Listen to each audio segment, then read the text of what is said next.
Jimmy Olsen, issue 8, Matt Fraction writing with Steve Lieber on the art. So you two guys take it away. Where to start? So we got to try getting through this one quicker because this book is so dense with jokes and plot, even though none of it seems to matter. Right? Yes, Like it's all taking place in a sideways where Jimmy Olsen's the most important person, which is fine. we basically start with the reign of the subpar men. Yeah. So Jimmy, with his death, has inspired 4 other Jimmy Olsens to come out in very similar fashion to the death of Superman.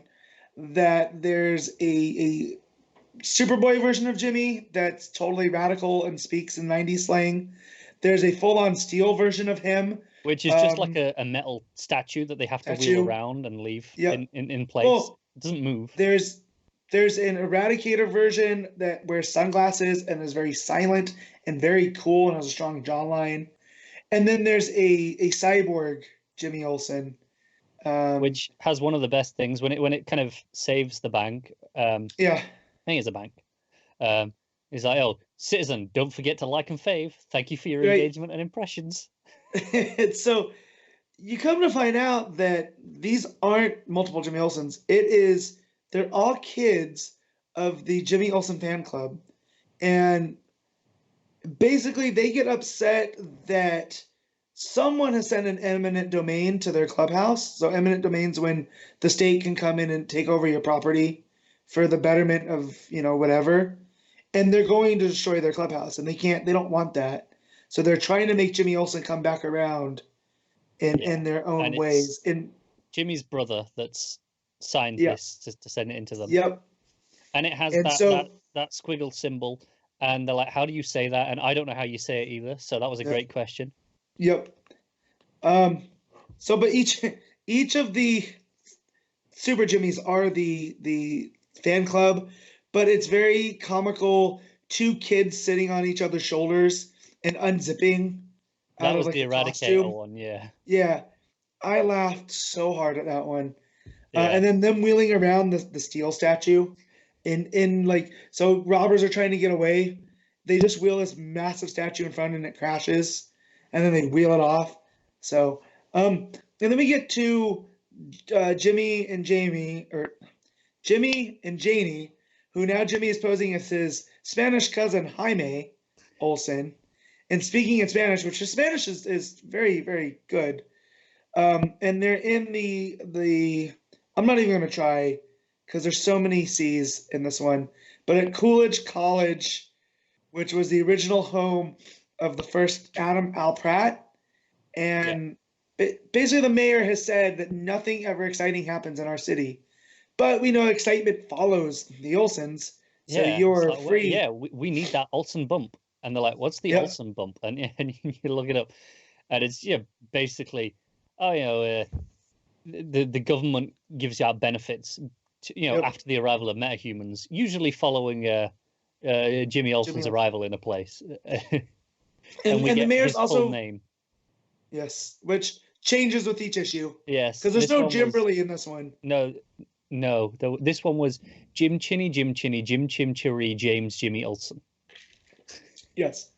And so, and the mayor's also very complimentary towards Janie's playwright, like her playwright ability. Yeah. And how she's basically changing the culture around stage shows and stuff. So I thought that was real fun. But as they're in the city, his ex-wife at this point crashes her. Well, they're still married. She crashes her ship into the side of the building that they're staying in, and wants to know, did you forget what happened in Gorilla City? He goes, or the last time he was in Gorilla City, he goes, "Oh no, I remember." He tells the story about how he was. He does King Kong basically. Right, but he becomes a giant human in Gorilla City, and he climbs to the top with a gorilla bride. And, he lost who he was for a minute. And she goes, "No, that's not what happened." Wait, how often do you go to Gorilla City? In Gorilla City. Yeah. And he's like, "Yeah, that was the last time I was there." She's just like, "Because are there 2 Gorilla Cities?" It's like, "No, I know." Because, "Are you sure about this?" Like, "Well, yeah, it was on CNN." Well, Gorilla CNN. And it's just a gorilla reading the news. right? And yeah, man. And then she says, "You don't remember the time you were on the book tour?" He goes, "Of course I remember that, but you asked about the last time. That was the time before." And he was like, "You were there again since that?" The second time, yeah, that was the second to last time I was there. This is the moment where I have changed the voice of Jimmy Olsen, because she goes, "How often do you go to Gorilla City?" And he just goes, "It's a city full of gorillas. I go all the time." And that's the point where I started reading Jimmy as Charlie from Always Sunny. Yeah, like that moment, I was like, "Yep, that's it." Because you could definitely see him yelling "wild card" and jumping out of the back of a van. You absolutely. Also, you've been watching a lot of Always Sunny. I have. So but that line in particular was just like, I can hear that coming out in Charlie's voice. So you didn't get that annulled? He goes, "Oh yeah, I mean, I'm going to, but a lot has happened." And then she looks and sees Dexter there. She's like, "And you still have the cat?" He's like, "Well, I try to find him a good home, but that's very hard right now." So I took him to a shelter, but then Batman, and then there's this whole thing. Yeah. So and then her dad interjects about how this is all related to his subspace time thing, and like, really, he's like, "Well, I just want to be a part of the conversation, too," you know. And as they're all having this, they go to leave because the car's not working. That's why they're stuck in Coolidge Town or whatever it's called, Coolidge College. Calvin City.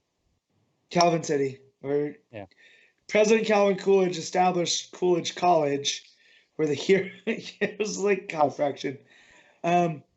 And so they fly off into the spaceship to go solve whatever it is, and the creatures that she was running from, that she was involved in the marriage to, have now given them the Olsen bump that they were looking for. They're riding through the town on like space horses. Yeah. And he's like a demon. I kind of think smaller Trigon. Yeah. And he's just going space wife with a big massive axe. And one of it almost mimics, or that was one of the other pages too, where it mimics the cover of Action Comics #1, because you see a guy with his hands in his head. And that wasn't that page though. That was one of the Jimmy Olsen's subpar men. Yeah, that was near the start. Yeah. Okay. But yeah, the Space Wives.